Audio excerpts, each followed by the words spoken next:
જંબુસરમાં ખાતરની અછતથી ખેડૂતોમાં રોષ. પૂરતું ખાતર ઉપલબ્ધ કરાવવા ઉગ્ર માંગ ઉઠી. જંબુસર તાલુકાના અનેક ગામોમાંથી દૂર દૂરથી ખેડૂતો ખાતર લેવા માટે દરરોજ સવારથી જ પહોંચે છે, પરંતુ પૂરતો ખાતર ન મળતા નિરાશ થઈને પરત ફરવાનો વારો આવે છે.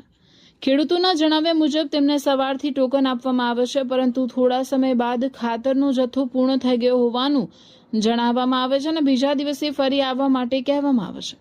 ખેડૂતો આક્ષેપ કરી રહ્યા છે કે જ્યારે તેઓ સવારથી લાઇનમાં ઊભા રહે છે ત્યારે પણ તેમને ખાતર મળતું નથી, જ્યારે રાતોરાત ખાતરનો જથ્થો જાય છે ક્યાં તે અંગે અનેક પ્રશ્નો ઊભા થઈ રહ્યા છે.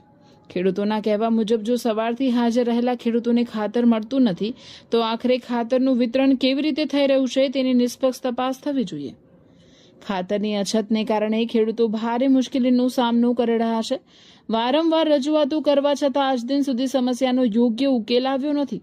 હજારોની સંખ્યામાં ખેડૂતો દરરોજ ખાતર લેવા આવે છે, પરંતુ સવારથી સાંજ સુધી રાહ જોયા પછી પણ ઘણા ખેડૂતોને ખાલી હાથે પરત ફરવું પડે છે. ખેડૂતોની સરકાર અને સંબંધિત તંત્રને માંગ છે કે જંબુસર તાલુકામાં તાત્કાલિક પૂરતા પ્રમાણમાં ખાતર ઉપલબ્ધ કરવામાં આવે અને વિતરણ વ્યવસ્થાને પારદર્શક બનાવવામાં આવે, જેથી ખેડૂતોને સમયસર ખાતર મળી રહે અને તેમના પાકને કોઈ નુકસાન ન થાય.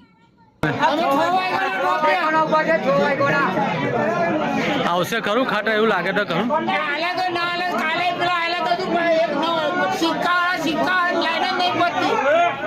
હું પૂર્વ ધારાસભ્ય શ્રી જંબુસર કિરણસિંહ મકવાણા આજ રોજ ખેડૂતોની વ્યથા સંભળાવું છું. યુરિયા ખાતરની ખૂબ જ અછત હોવાથી ઘણા બધાના ફોન આવી રહ્યા હતા. લોકોની યુનિયન જીન જંબુસરની અંદર અગાઉ પણ મેં ઇન્ટરવ્યૂ આપી અને ગાંધીનગર રજૂઆત કરી અને લોકોને ખાતર પૂરું પાડવા માટેનું ઉપરથી સૂચના આપવામાં આવી. પરંતુ હાલમાં પણ એવો એક પ્રસંગ બની ગયો છે કે ગઈ વખતે યુરિયા ખાતરની અંદર ખૂબ લાંબી લાઈન હતી. ઘણા ખેડૂતોને મળ્યું છે અને ઘણા ખેડૂતોને સાંજ પડતા 8-9 વાગે બધાને ટોકન આપવામાં આવ્યું હતું ને એવું કીધું કે ખાતર હયાત છે, આવતીકાલે તમને મળશે.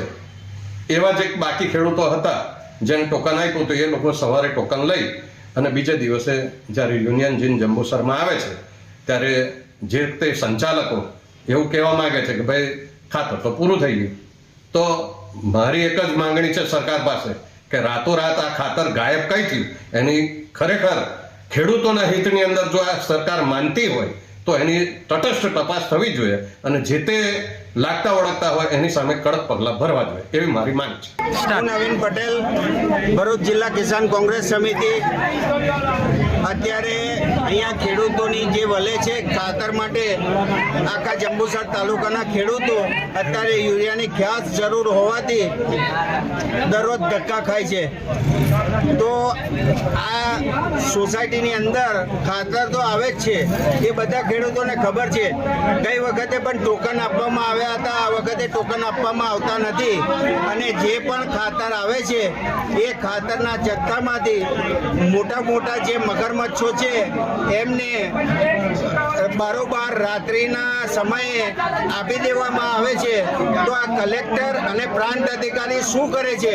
અહીંયા મેનેજમેન્ટમાં આ મામલતદારને આ બધાને કોઈ આ જંબુસર તાલુકાના ખેડૂતોને કઈ પડી છે કે નહીં, કે પછી આ ખેડૂતો આંદોલનના માર્ગે ચડે? હવે જો આ ખેડૂતોને તાત્કાલિક રૂપે ખાતર આપવામાં નહીં આવે તો પછી બહુ ઉગ્ર આંદોલન કરવું પડશે અને તે વખતે એના માટે સંપૂર્ણ જવાબદારી જંબુસર તાલુકા મામલતદાર, પ્રાંત અધિકારી જંબુસર તાલુકા અને ભરૂચ કલેક્ટરની રહેશે. તો મારી ખાસ નમ્ર વિનંતી છે આપના માધ્યમથી આ સરકારને કે મારા ખેડૂતોને પૂરતું યુરિયા આપવામાં આવે. આ જંબુસર તાલુકાની અંદર 2 લાખ એકર જમીન છે, તો આ સરકારને ખબર હોવી જોઈએ કે 2 લાખ ગુણી મારા જંબુસર તાલુકાના ખેડૂતોને જરૂર છે. જો એમ કરવામાં નહીં આવે તો બહુ જ જલ્દી એકદમ ઉગ્ર આંદોલન ખેડૂતોને સાથે રાખીને કરવામાં આવશે. અહીંયા ખેડૂતોનો આક્ષેપ એવો છે કે ગઈ વખતે જે ખેડૂતો લાઇનમાં ઊભા હતા અને અંધારું થઈ ગયું હતું એટલે એ લોકોને ટોકન આપવામાં આવી હતી. એ ખેડૂતોનું કહેવું એવું છે કે ગોડાઉનની અંદર ખાતર પણ હતું. બીજે દિવસે એ લોકો આવ્યા અહીંયા ખાતર લેવા માટે, તો અહીંયાથી ના પાડી કે સ્ટોક પતી ગયો છે. તો એનું શું કારણ છે? એમાં કેટલાક મગરમચ્છોને કારણે એ ખાતર એમને સગે વગે કરવામાં આવે છે અને એને રાત્રિ દરમિયાન અહીંથી વહન કરી દેવામાં આવે છે અને નાના ખેડૂતોને ખાસ હાલાકી ભોગવવામાં આવે છે. તો તંત્ર આ વિશે ખાસ કાળજી લે અને દરેક ખેડૂતને પૂરતું યુરિયા મળી રહે એવી વ્યવસ્થા